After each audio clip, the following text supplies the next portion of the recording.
se é uma verdade que nós podemos notar ao dar uma olhada no mundo hoje, é como as pessoas têm ideias totalmente equivocadas sobre Deus, né? E essa parte que nós vamos falar hoje, ela vai mostrar alguma dessas ideias, ainda que vai omitir outras, mas há uma variedade de coisas que nós vemos, de equívocos que nós vemos entre os homens hoje quando se refere a falar de Deus. E eles misturam Deus com a criação, né? Misturam Deus para eles é um tipo de força ou energia. Muitas vezes, alguns evangélicos, para tentar explicar o problema do mal, colocam Deus como um relojoeiro que começou tudo, mas não se envolve mais com a sua criação. Outros, aqueles que nós chamamos do teísmo aberto, falam que Deus criou todas as coisas, mas até mesmo para que eles possam explicar o problema do mal e por que Deus permite o mal, eles dizem que Deus não conhece o futuro, que Deus não se envolve com o futuro, nem mesmo Ele é capaz de prever o que irá acontecer, nem sabe, está tudo em aberto no futuro e o futuro depende das nossas escolhas. Então há uma infinidade muito grande de coisas equivocadas que precisam ser conhecidas por nós e rebatidas com o que a Escritura diz. Então, nosso ponto aqui é muito importante. Ele coloca que a criação é distinta de Deus. Porém, sempre dele depende. E quando nós lemos aqui, o texto nos diz o seguinte: a Bíblia ensina que Deus é distinto da sua criação. Não faz parte dela, pois ele a fez e a governa. E o termo técnico usado para dizer que Deus é distinto da sua criação chama-se transcendência. Nós dizemos que Deus é transcendente, dizemos que Deus é separado de tudo que criou, que Ele está acima da criação e Ele não é parte dela, Ele é diferente dela. Isso chama-se transcendência, que Ele está além dela, que Ele a transcende.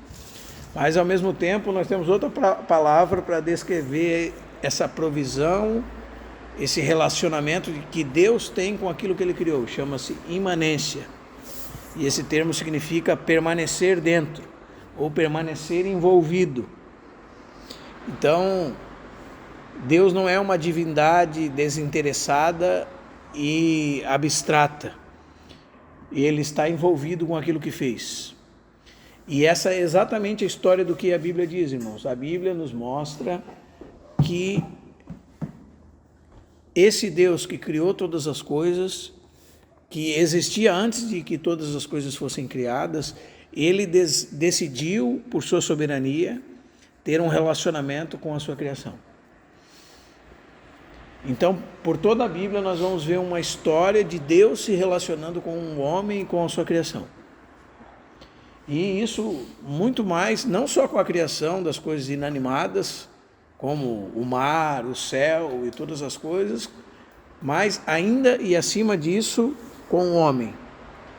Por exemplo, nós lemos no livro de Jó, no capítulo 12, verso 10, o seguinte: na sua mão está a alma de todo ser vivente e o espírito de todo gênero humano. E Atos capítulo 17, versículo 25 e 28 nos diz assim, primeiro versículo 25: a todos esse Deus dá vida, respiração e tudo mais. E nele vivemos, nos movemos e existimos. E também Colossenses 1,17 diz que em Cristo tudo subsiste. Então, existe em Deus tanto transcendência quanto imanência. Ambas as coisas são confirmadas pelo versículo de Efésios 4:6 que diz: há um só Deus e Pai de todos, o qual é sobre todos, ou seja, Ele está acima de todos, age por meio de todos e está em todos. Então, só esse verso é suficiente para nós vermos que em Deus tanto existe transcendência como imanência.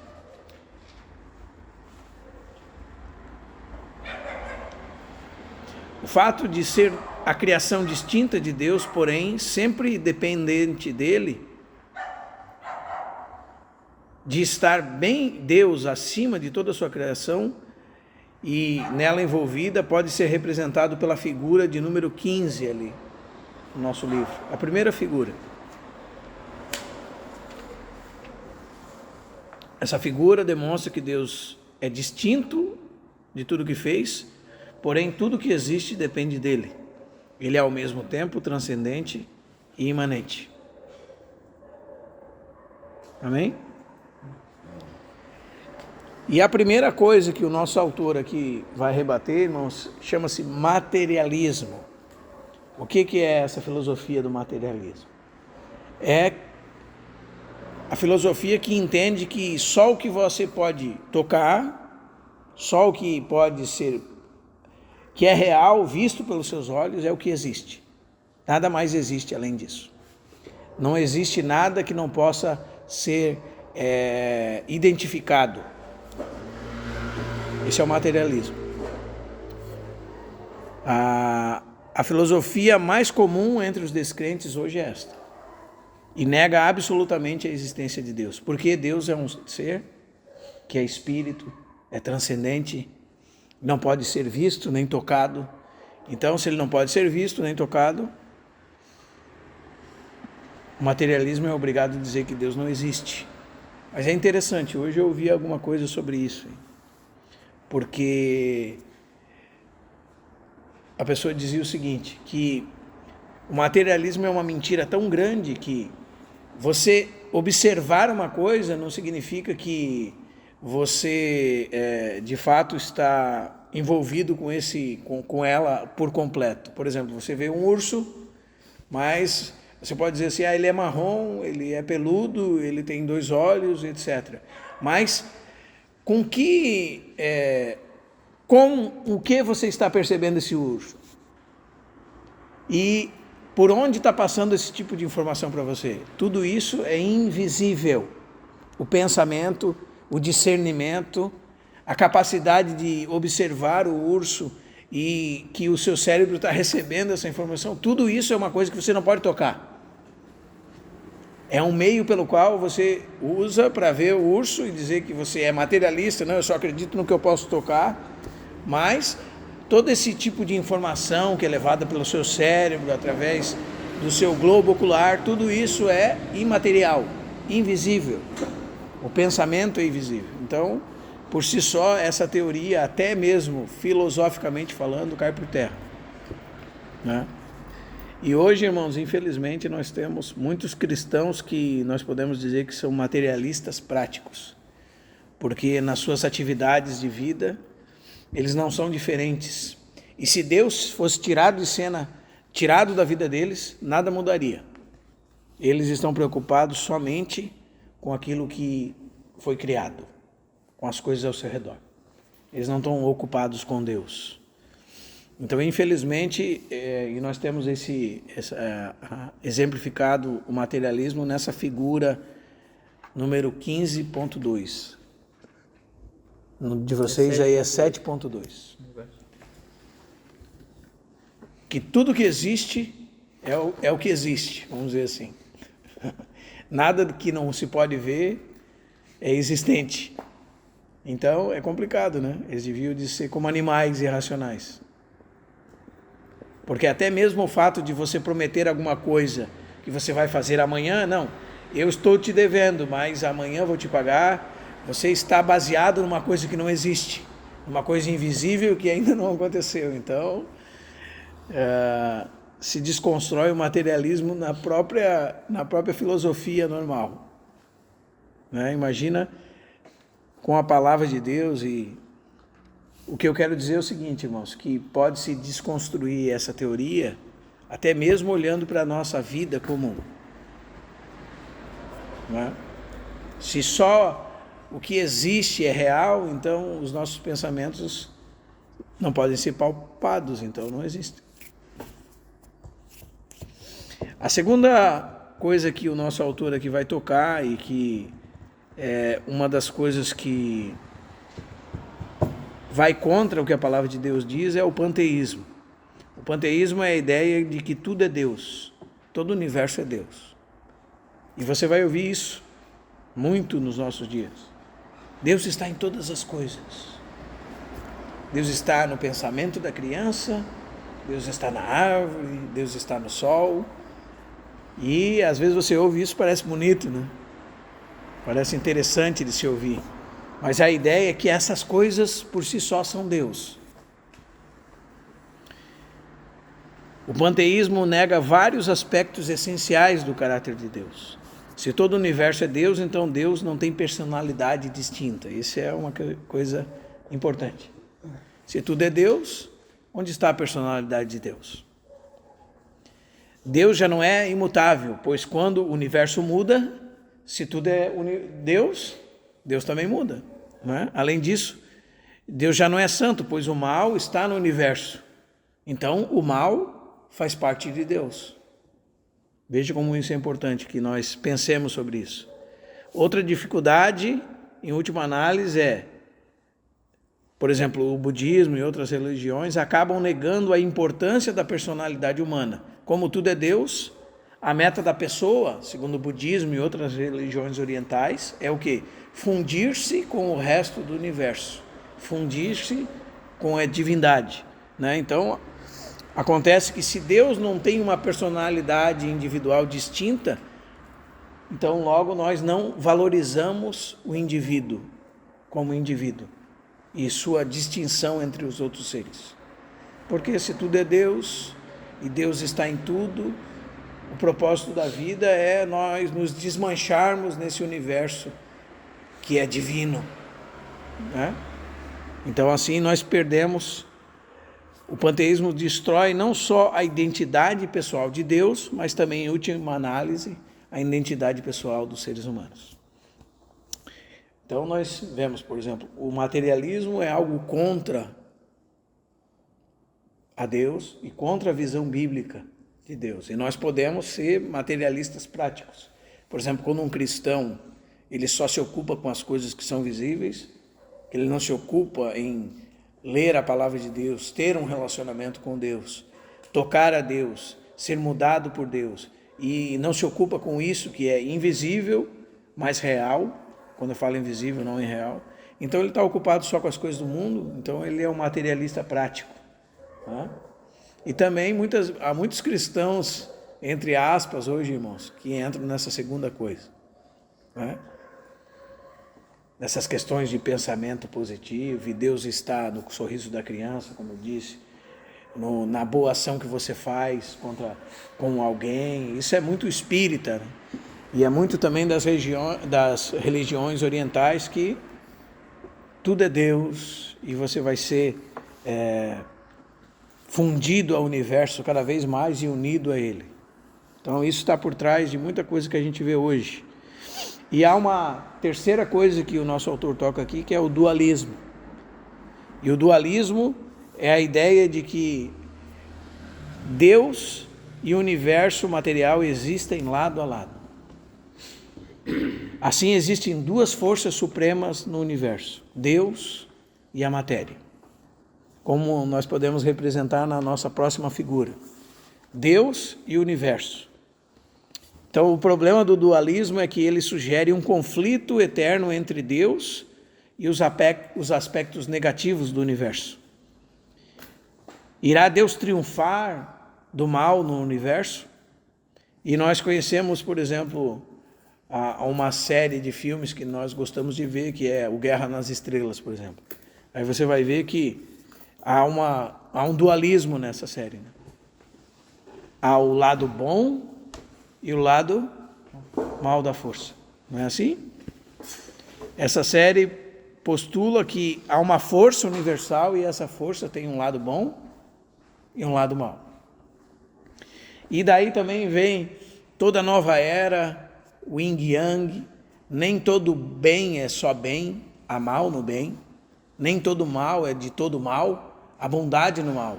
E essa filosofia que nós vemos às vezes nas nossas séries, nos nossos filmes, quando nós vemos aquele que é o vilão, parece que ele tem alguma coisa de bom, e ele não é de todo mal. Né? E às vezes nós vemos o nosso mocinho numa série, num filme, cometer atrocidades. Então, ele é bom e está fazendo por uma boa causa, mas por que ele fez o mal, né? E muitas vezes nós vemos isso. Ontem, ainda num filme simples, que a minha filha estava vendo, que é aquele Megamente, que é um filme infantil, é um filme que ele é o vilão, mas o vilão começa a ser bom e no fim ele é o herói, né? Ele mata o herói e depois ele se torna o herói. E ainda fica com vamos dizer assim, a garota do herói. O que está por trás desse tipo de pensamento? O que está por trás? O que está na cabeça de alguém que escreveu isso? É exatamente isso. Que o universo ele é constituído por Deus e pelo que é material. E nesse material há uma força maligna. Então, o problema do dualismo é esse conflito entre Deus e os aspectos malignos do universo. E há uma pergunta: Deus irá triunfar sobre ele ou o mal triunfará? Não podemos ter certeza, né? Pois Deus e o mal aparentemente existem lado a lado, como se eles fossem páreos, né? Pares, como se eles fossem, eles tivessem o mesmo poder. Satanás fica feliz com essas coisas, né? Porque o que você está fazendo quando pensa dessa maneira é o seguinte: você está rebaixando Deus ao nível do diabo. É isso que você está fazendo.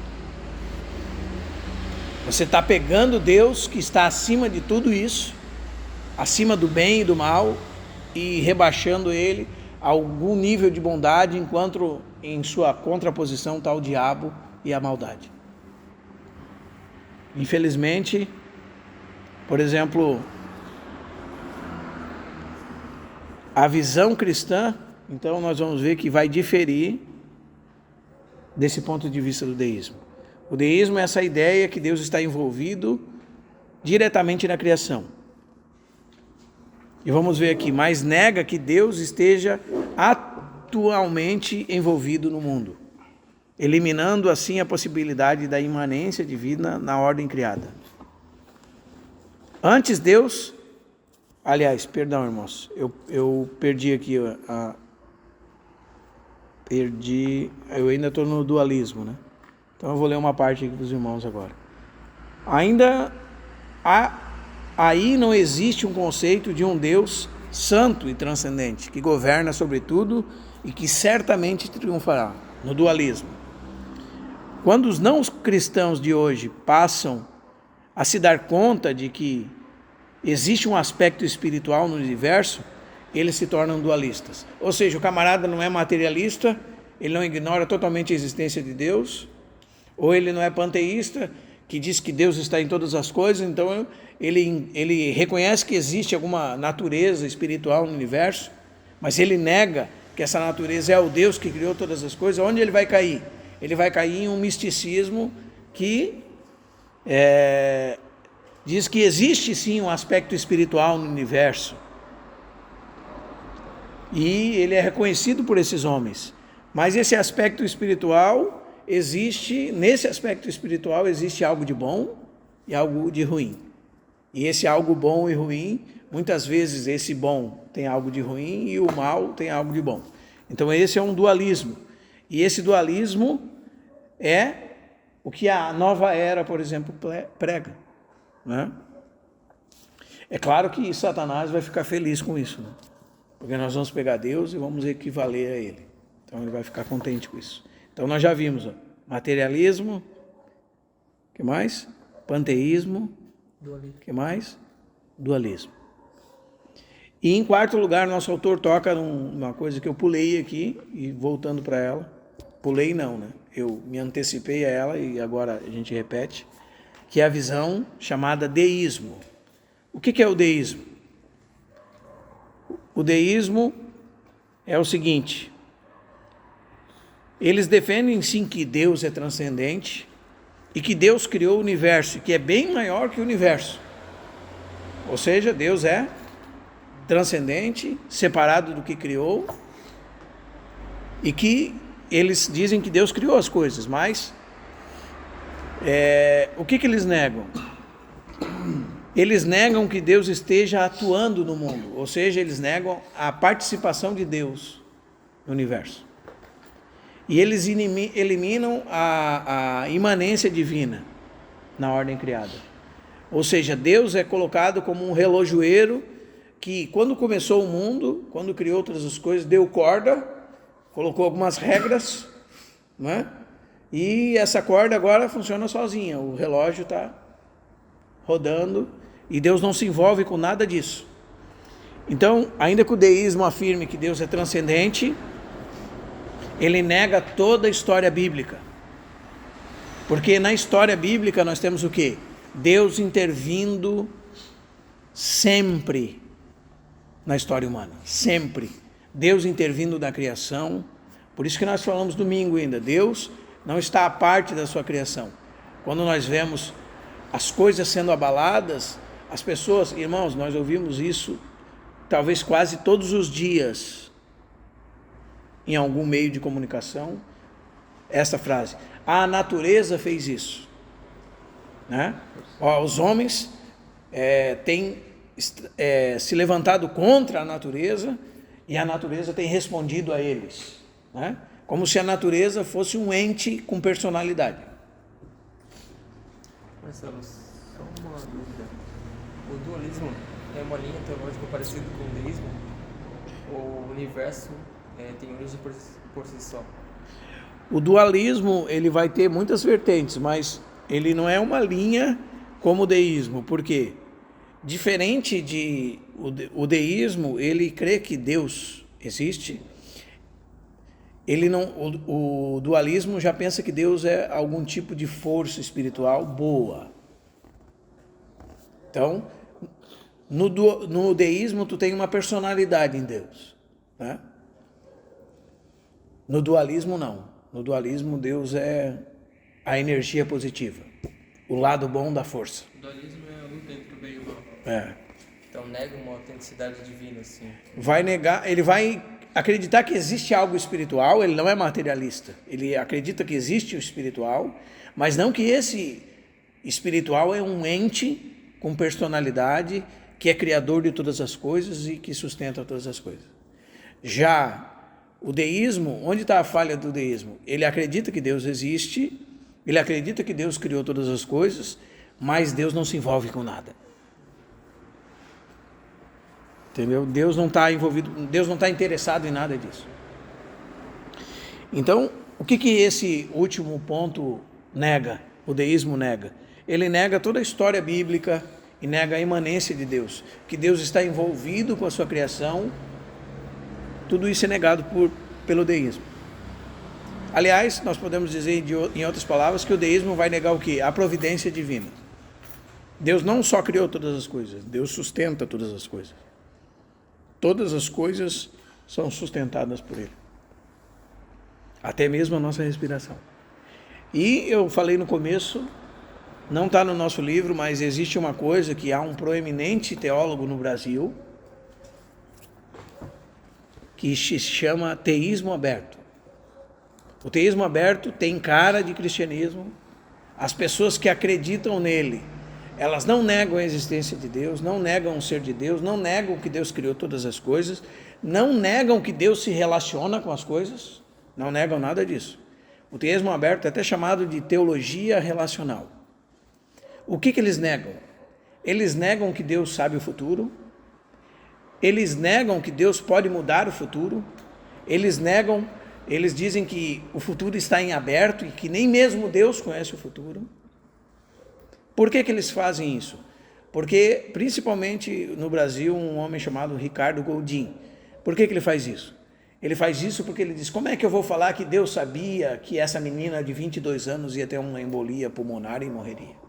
Então, se Deus sabia, Ele permitiu, e se Ele permitiu, Ele é mau. E eu não posso dizer para essa mãe que Deus sabia. O conforto para ela é: Deus tem uma relação contigo.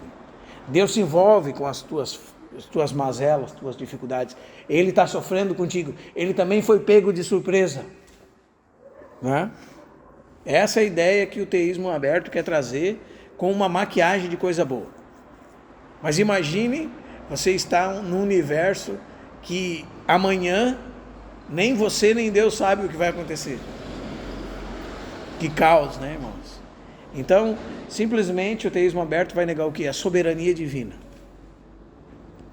E ao invés de atribuir o problema do mal ao pecado, como até uma criança pode ler num catecismo, como várias vezes eu cito para os irmãos aqui na pergunta, em que consiste o estado de miséria em que o homem caiu?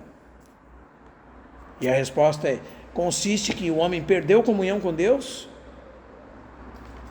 ou seja, já há um elo de separação quebrado entre homem e Deus. Além disso, esse homem caído está debaixo da maldição e da ira de Deus, ou seja, Deus está contra ele em ira. Por causa que Deus deve ser irado contra ele, porque se Deus é um Deus santo, ele não pode ter o culpado por inocente. E todos os homens estão debaixo dessa ira divina, desde a sua mais tenra idade. Estão debaixo da sua ira e maldição, e agora vem isso que explica toda essa questão de maldade, de morte, de homicídio, de catástrofes, de feras devorando pessoas, de doenças, tudo isso. O que é? Todas as misérias dessa vida o homem está sujeito. E além de todas as misérias existentes nessa vida, a morte e as penas do inferno para todo sempre. Esta é a justa paga por causa do pecado que entrou através de Adão. Então, como é que Deus permite que uma pessoa tão nova morra tão cedo, né? Bom, isso não tem nada a ver com Deus. Esses são os frutos da desobediência por causa do pecado. O salário do pecado é a morte. Para que haja morte, vai haver doença. Para que haja... Aliás, irmãos, às vezes a gente perde de vista isso, mas todos nós estamos morrendo. Porque se nós não formos arrebatados por Cristo, nós vamos ir para o túmulo de algum jeito. E qual jeito vai ser esse? Através do quê? Todos os santos do passado até hoje, que ressuscitarão e têm a garantia da sua ressurreição, morreram de câncer, morreram de... Jonathan Edwards morreu cedo. Ele foi dar o exemplo para os irmãos de tomar uma vacina e teve uma reação alérgica à vacina e morreu. Muito cedo. Aí o teísmo aberto vai explicar, Jonathan Edwards morreu porque Deus não sabia que ele ia morrer se tomasse a vacina. Complicado, né, irmãos? Complicado com o Salmo que nós lemos, 56. Todos os meus passos foram contados por ti, e cada uma das minhas lágrimas recolhidas no seu odre. Estão todas escritas no teu livro. E o Salmo 139 diz que Deus havia escrevido todos os dias de Davi, antes que ele fosse gerado no ventre da sua mãe. Então, o Deus que nós cremos na Bíblia é um outro Deus, diferente do Deus do teísmo aberto. Então, nós não podemos explicar o problema do mal dessa forma. Ainda que seja cheio de boa intenção, a nossa tentativa de explicar.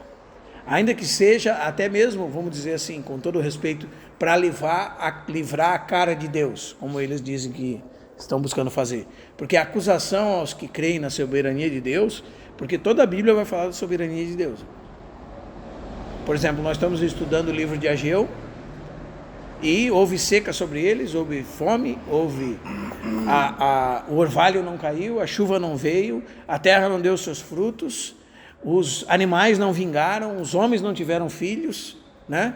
Deus feriu todas as plantações deles, houve ferrugem, houve pragas, eles foram buscar coisas nos celeiros e as pragas haviam comido, eles foram tirar vinho na vinha e não tinha vinho, e Deus diz, eu o fiz. Quando você lê uma coisa dessa, você não tem como dizer outra coisa senão que Deus é soberano. E Ele governa sobre todas as ações livres dos homens. Então não tem como a gente negar isso. Amém? Aliás, segundo os irmãos que estudam mais sobre isso, dizem que esse devia ser um conforto, até mesmo num ambiente como esse, de perda, de sofrimento. Deus é soberano e sabe o que faz, né? Essa é a frase de Jó, quando ele perde 10 filhos, todas as suas posses, a esposa diz para ele, abandona o teu Deus e morre, e ele diz, Deus deu, Deus tirou, louvado seja o nome do Senhor. Foi Ele quem deu, foi Ele que tirou, louvado seja o nome do Senhor. Então, a gente tem que ficar com o que a palavra de Deus diz que Deus é, ainda que nós não entendamos. Não é, irmãos? Porque tem coisas que... Eu estava indo com a minha esposa para casa e falei, poxa, que pena essa moça morreu tão jovem. Ela disse, eu nem gosto de falar sobre isso, porque eu fico pensando por quê, né? Por que Deus permitiu tal coisa? Essas coisas vão vir nos nossos pensamentos, irmãos. Mas nós temos que ter ciência que Deus é soberano. E as coisas reveladas são para nós. As não reveladas pertencem a Ele. Então, muitas dessas coisas, a gente nem mesmo na glória vai entender. A gente precisa aceitar e ver que Deus sabe tudo. Ele é o dono de tudo. É isso que é a nossa segurança de vida. Amém? E quando há maldade, nós não podemos, de forma alguma, colocar na conta de Deus. Porque a Bíblia esclarece por que há maldade no mundo. Né? Nós podemos botar na conta de outros, não na de Deus. Principalmente, os homens que fazem isso, eles estão querendo livrar, sim, a sua própria cara. Livrar a maldade que existe neles mesmos. Amém? Nosso ponto C, então, é Deus criou o universo para revelar a sua glória. É evidente que Deus criou seu povo para a sua própria glória. Essa é a pergunta número 1 do Catecismo de Westminster. Qual o fim principal do homem? O fim principal do homem é glorificar a Deus e gozá-lo para sempre. E isso está lá em Isaías 43, 7. Eu os fiz para a minha glória. É isso que Deus diz. Para que Deus fez? Para a glória dele. Mas Deus não criou só o homem para a sua glória. Deus criou as estrelas, o firmamento. Por exemplo, Salmo 19 diz, os céus proclamam a glória de Deus e o firmamento anuncia as obras das suas mãos. Um dia discursa outro dia, uma noite revela conhecimento outra noite. Também Apocalipse 4:11 diz assim, Tu és digno, Senhor e Deus nosso, de receber a glória, a honra e o poder, porque todas as coisas Tu criaste. Sim, por causa da Tua vontade vieram a existir e foram criadas. Então, o que a criação revela sobre Deus? Antes de tudo, mostra o seu grande poder e sabedoria, bem acima de qualquer outra coisa e de qualquer outra criatura e do que essa criatura possa imaginar. Jeremias 10:9 diz assim, o Senhor fez a terra pelo seu poder, estabeleceu o mundo por sua sabedoria e com sua inteligência estendeu os céus. E Jeremias continua dizendo assim, não é semelhante a estas aquele que é a porção de Jacó. Ele diz isso comparando Deus com os ídolos e os homens ignorantes e sem valor. E ele diz assim, não é semelhante a estas aquele que é a porção de Jacó, porque ele é o Criador de todas as coisas. O Senhor dos exércitos é o seu nome. Então nós olhamos para o céu, para o sol, e o que nós vemos? O poder de Deus. Nós olhamos para uma folha de árvore, irmãos. Se nós pegarmos uma folha de mato, a mão humana, o olho humano, se nós analisarmos o que nós vemos, a sabedoria de Deus. Se você tirar uma função entre as várias que tem no seu olho, ele não serve para nada. Foi Deus quem o fez, perfeito. Quando nós olhamos para isso, nós vemos a sabedoria divina. Os irmãos que estudam, por exemplo, o DNA humano, dizem que é incrível ver a combinação numérica que existe no DNA humano. E que todos os quase 8 bilhões de pessoas que existem no mundo têm combinações numéricas diferentes. São indivíduos que têm uma peculiaridade em cada um deles, diferentes uns dos outros. Foi Deus, em sua sabedoria infinita, que fez isso. E numa pequena célula humana tem uma quantidade absurda de informação. O que nós vemos nisso? Tanto no macrocosmos como no microcosmos, a sabedoria divina. Até mesmo na nossa palma da mão, irmãos. Eu fico impressionado, por exemplo, quando você pega e bota uma luva e tenta fazer uma coisa que você faz manualmente. Você perde o senso, a sensibilidade, o toque. Você tem que tirar a luva para que você possa fazer aquilo de maneira clara, com a sensibilidade incrível, onde você sente a textura das coisas, se é áspero, se é liso, se está escorregadio. Tudo isso você perde ao colocar uma luva. O movimento dos dedos, a coordenação dos dedos, o corpo humano funcionando. Tudo isso revela a sabedoria divina. Quem poderia fazer tudo isso? Quem poderia fazer tudo isso do nada? Quem poderia sustentar tudo isso dia após dia, por incontáveis anos? O Deus que nós servimos.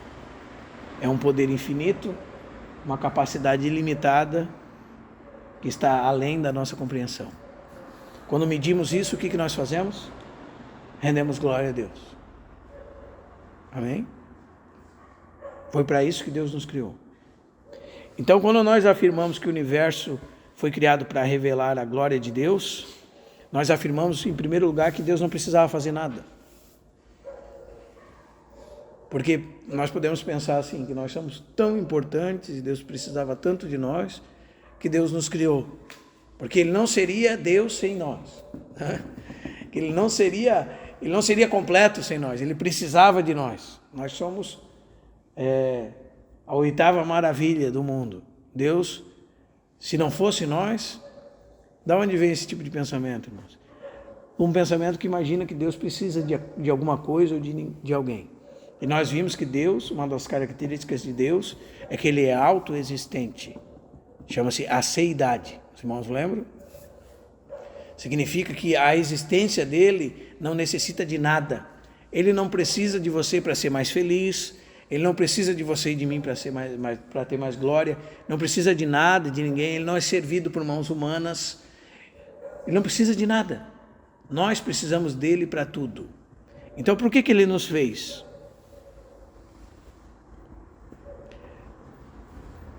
O autor diz assim: nós não devemos pensar que Deus precisava de mais glória do que tinha dentro da Trindade por toda a eternidade, ou que estava incompleto sem a glória que deveria ter recebido antes de criar o universo. Isso seria negar a sua independência e implicaria que Deus necessitaria do universo para ser plenamente Deus. Antes, nós devemos afirmar que a criação do universo foi um ato totalmente voluntário da parte de Deus. É isso que nós lemos em Apocalipse 4:11. O texto diz assim: todas as coisas tu criaste, por causa da tua vontade vieram a existir e foram criadas. É um ato voluntário da vontade divina. Deus desejou criar o universo inteiro para a sua excelência. A criação revela a grande sabedoria e o grande poder divino. E, em última análise, revela também todos os seus outros atributos. Parece que Deus criou o universo, então, para deleitar-se com a sua criação, pois Ele se deleita com ela justamente porque a criação revela aspectos divinos do seu caráter. E o que isso tem a ver conosco, irmãos? O ser humano, o homem, também tem uma partícula, ou vamos dizer assim, uma fagulha dessa capacidade criativa que existe em Deus. Então, Deus se deleita nas coisas que criou e decidiu criá-las, sem depender delas e sem precisar que elas existissem, porque, segundo a palavra de Deus, Ele tem o seu beneplácito, ou seja, Ele tem o bom prazer em si mesmo. Ele se deleita em si mesmo, completamente. Então, a bondade na criação de Deus, a misericórdia na criação de Deus, a amabilidade na criação de Deus. Ele nos ama, por isso nos fez, para demonstrar seu amor, sua bondade, sem necessidade. E há uma fagulha disso em nós, então nós somos criativos. O ser humano é criativo, não é? O ser humano pinta um quadro e, de alguma maneira, a beleza daquele quadro é o seu deleite. Ele olha para aquilo e diz, se alegra naquilo, goza daquilo que criou. Se ele é um músico, ele cria uma música com as coisas que Deus deu a ele, a capacidade que Deus deu, e se deleita naquilo. Todas essas coisas são demonstrações. Por exemplo, a pessoa gosta de cozinhar, ou gosta de decorar a sua casa, ou gosta de manufaturar com madeira, ou algum tipo de material, ou até mesmo as invenções científicas mais criativas e que existiram para solucionar algum problema da humanidade. Todas essas coisas são demonstrações dessa capacidade que Deus deu em nós, para nós, aliás, e que são uma fagulha dessa realidade criativa que existe em Deus. Por causa que Deus foi o Criador, é que somos criaturas capazes de criar alguma coisa. Então, quando nós olhamos isso, nós vemos que em todas as atividades espelhamos em pequena medida a atividade criadora de Deus. E nisso devemos encontrar prazer, dando graças a Ele. Veja como é importante, irmãos, nós temos uma cosmovisão bíblica do universo, da criação. Então nós vamos ver que essa própria capacidade que nós temos existe em nós, porque nós temos um Deus criativo, habilidoso, poderoso, capaz e cheio de sabedoria, e que criou as coisas mais complexas, os organismos mais complexos do planeta. Aliás, de todos, o nosso mais complexo. Porque um animal, por exemplo, ele age pelo agora, pelo instinto.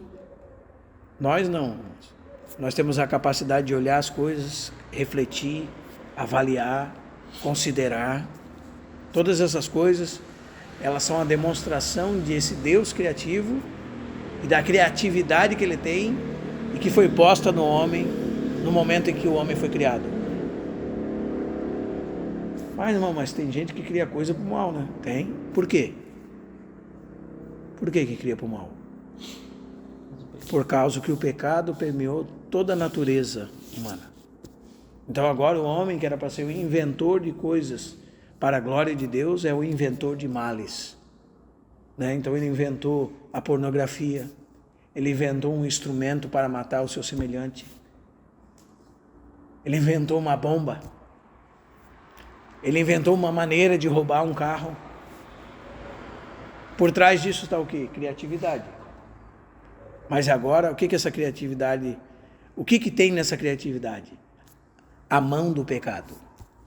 Né? E onde o pecado passa, tudo contamina. E por a natureza humana estar contaminada, como nós vamos ver lá na frente, então nós descobrimos que, ainda que seja criativo, ele é, como Paulo diz em Romanos 1, inventor de males. Esse é o homem. Mas não tem a ver com Deus, como o teísmo aberto vai dizer, né, irmãos? Não por causa de que Deus não sabia, mas porque Ele sabia, e esse mundo é o mundo que Ele escolheu que fosse, com todas as variantes possíveis. Ele conhece o futuro, Ele conhece o fim de tudo, e por mais complexo que seja a gente entender tal coisa, porque se nós entendêssemos, nós seríamos Deus, nós o recebemos como Ele é e como é apresentado na Sua palavra. A Sua palavra é a demonstração de um Deus transcendente, separado de tudo que criou, mas imanente, que se relaciona com tudo que criou. É esse o Deus da Bíblia. Essa é a história da Bíblia. É isso que nós cremos. E esse Deus, ele contraria todo materialismo, todo o que mais? Panteísmo, todo dualismo, o que mais? Todo deísmo, e eu acrescentei mais um, todo teísmo aberto, ou teologia relacional, e muitas outras coisas. Talvez o nosso autor não citou-as, porque, por exemplo, todas as vertentes de nova era, pensamento positivo, todas essas coisas estão por trás do quê? Do dualismo. que existe uma força positiva. E nós devemos ter um pensamento positivo, porque se nós juntarmos os nossos pensamentos positivos, nada poderá contra as boas energias, né? E as boas energias triunfarão, né? O que está por trás de um pensamento desse? Dualismo. O que está por trás do yin e yang? Dualismo. São portas para o satanismo. Porque todas elas caminham para esse fator. Nem todo mal é tão mal. E pode existir alguma coisa boa no mal, né? E se levanta o diabo, se abaixa Deus do lugar, e assim os homens acabam adorando a Satanás, através de muitas coisas que adoram. Então nós precisamos estar cientes de quem é Deus, desse ponto que nós tocamos agora, e que nós vamos ficar por aqui hoje. A criação é distinta de Deus, porém sempre dele depende, e a criação foi criada para a glória de Deus, e Deus recebe glória da sua criação. E semana que vem nós continuamos. Amém?